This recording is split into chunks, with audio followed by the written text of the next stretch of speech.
Hi, today we're going to teach you on how to change locations or country or region on Spotify. Before we start, please don't forget to like and subscribe.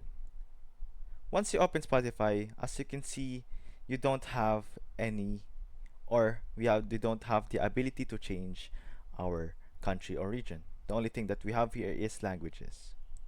But the only way for you to change your location on Spotify or your country is to simply go into your settings.